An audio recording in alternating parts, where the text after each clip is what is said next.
में रंजित राजे भोसले की ओर से हिंदू मुस्लिम एकता और शिरखुर्मे का प्रोग्राम का आयोजन किया गया। दोन शब्द मार्गदर्शन केल्याबद्दल त्यानंतर या ठिकाणी आरजेडीचे जिल्हाध्यक्ष श्रावणांना करण्यासाठी इथे उपस्थित आहे, त्यांचं आधी हार्दिक स्वागत।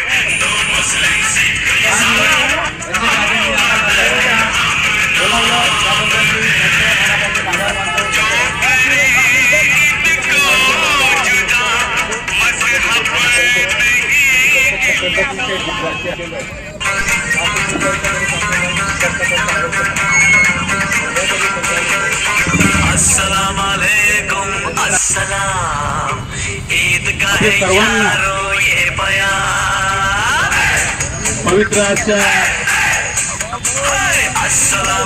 रमजान महिन्याच्या रमजान ईदच्या धर्मातील जाती धर्मातील सर्वांचं मी या ठिकाणी हार्दिक स्वागत करतो की आपण एक चांगल्या पद्धतीचा मिसाल एक संदेश या शहरामध्ये आपल्याला द्यायचा होता की वेगवेगळ्या जाती धर्माच्या लोकांमध्ये आपल्याला त्यांच्या सणाचा उत्साहाचा प्रत्येक सणाचा आदर या ठिकाणी करायचा आहे आणि एकोपा कसा या शहरामध्ये टिकेल याच्यासाठी हा प्रयत्न करायचा आहे आणि यासाठी तुम्ही आम्ही एकत्र येऊन हे शहर कशा पद्धतीने याचा विकास होईल, अमन आणि शांतता एकोपा कसा वाढेल याच्यासाठी आपल्याला या ठिकाणी प्रयत्न करायचा आहे। आणि या ईद मिलन कार्यक्रमाचा सुद्धा हा मुख्य उद्देश हाच होता की या शहरामध्ये विविध जाती धर्माचे लोक राहतात, एकतेने शांततेने राहतात, त्याच्या पुढे सुद्धा हे शहर कशा पद्धतीने चांगलं राहील याच्यासाठी तुम्हा आम्हाला या ठिकाणी प्रयत्न करायचा आहे।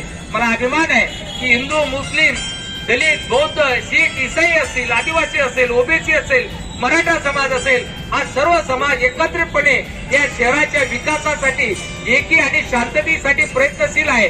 आणि आज जो अमन एकतेचा या ठिकाणी ईद मिलनचा कार्यक्रम झाला त्यामध्ये जेवढे काही जाती धर्माचे लोक सहभागी झाले याच्यावरून एकच गोष्ट लक्षात येते की प्रत्येक माणसाला वाटतं की माझा शहराचा विकास झाला पाहिजे, माझ्या शहरामध्ये शांतता असायला पाहिजे। कारण एकच गोष्ट महत्वाची की ज्या शहरामध्ये आम्ही जन्म घेतला आहे त्या शहरामध्ये सुद्धा त्याच ठिकाणी आमचा मृत्यू होणार आहे।